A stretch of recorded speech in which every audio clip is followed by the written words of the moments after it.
Picture this, my friends. A beautiful tall slice of cake sitting there on a plate. It's brilliant, white, creamy, absolutely covered in a shower of rainbow sprinkles. Then you cut into it, and pow! More colour explodes from the inside. Confetti dotted, soft as a cloud sponge that just screams happiness.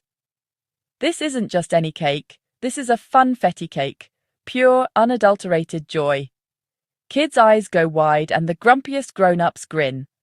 A celebration in every single bite, a proper party on a fork. What I love most is how dead simple it is to make. You don't need to be a fancy pastry chef. It's about good, honest ingredients you have right now. Right then, first things first, let's get all our lovely ingredients sorted.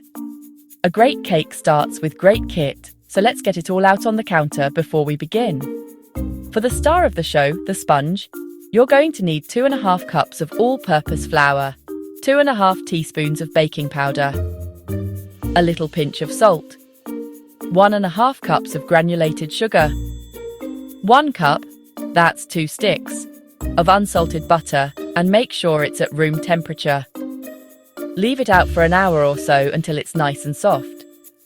We also need 3 large, beautiful eggs, preferably free range if you can. 2 teaspoons of good quality vanilla extract.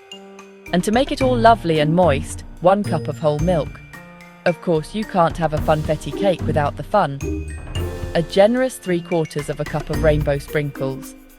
Try to get your hands on the little rod-shaped ones, sometimes called jimmies. The little round nonpareils can sometimes bleed their colour into the batter. The jimmies hold their shape and colour beautifully during baking. For the frosting, we'll need another cup of soft, unsalted butter, a whopping 4 cups of powdered sugar, a splash of milk, about 2 to 3 tablespoons, and another teaspoon of that lovely vanilla extract. Okay, let's get this show on the road. Grab a medium-sized bowl for your dry ingredients. Tip in your 2½ cups of flour. Tip in the 2½ teaspoons of baking powder. Tip in that little pinch of salt. Now, just give it all a good whisk together for about 30 seconds. This is a brilliant little trick. It does the same job as sifting. It gets some air in there. It makes sure the baking powder is evenly mixed. No lopsided cakes. Once that's done, pop that bowl to one side. Job done. Now for the main event. In a separate, larger bowl, pop in 1 cup of lovely, soft butter. Add 1½ cups of sugar. Using an electric mixer, cream them together. Or use a wooden spoon and some serious elbow grease. Beat for a good 3 to 5 minutes. Don't rush this bit. You want the mixture to become really light, pale, fluffy. You're literally beating air into the butter and sugar. That air helps make your cake light and tender. It's a crucial step. Give it the time it deserves. Once it's gorgeous and fluffy, time to add the eggs. Add them one at a time, beating well after each one. Crack one in, whiz it up until it's fully combined. Go in with the next one. If you chuck them all in at once, the mixture can curdle and split. We don't want that. After the last egg is mixed in, pour in 2 teaspoons of vanilla extract. Give it one final, quick mix. Give them a little grease with some butter. Then line the bottoms with a circle of parchment paper.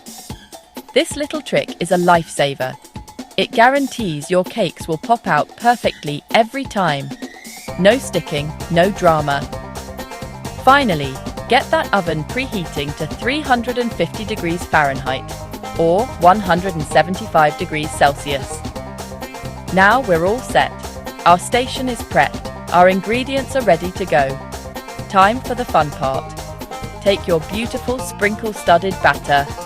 Divide it evenly between your 2 prepared cake pans. I find the easiest way to do this is with an ice cream scoop. 1 scoop for this pan, 1 scoop for that pan, and so on. It helps you get the layers nice and even. Once the batter is in, use the back of a spoon to gently smooth the tops. Use a small spatula to gently smooth the tops.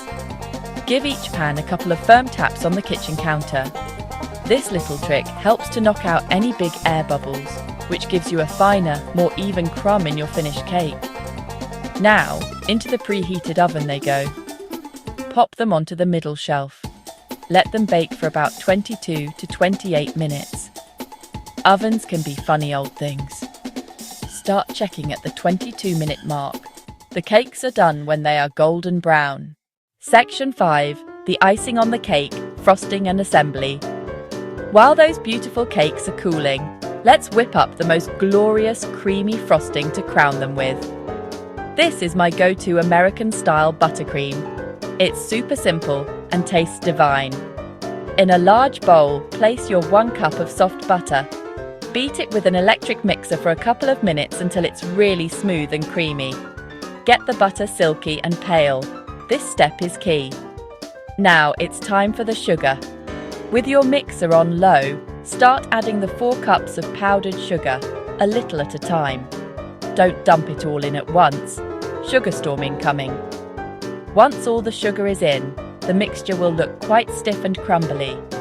This is where vanilla and milk come in. Pour in 1 teaspoon of vanilla. Add about 2 tablespoons of milk.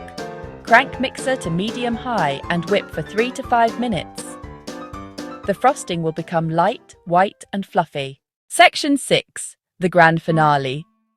That perfect slice. This is it, the moment of truth. Your cake is assembled. Your cake is frosted. It's looking absolutely magnificent. Now, the final flourish, the shower of joy, massive handful of rainbow sprinkles. Toss the sprinkles. Go for it. Let them rain down over the top. Don't be shy. More is more. Press sprinkles into the sides for the party look.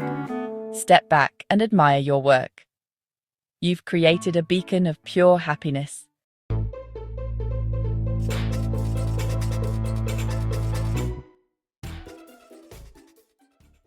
Now gently fold the sprinkles into the batter with a spatula. Just a few strokes until they're evenly distributed.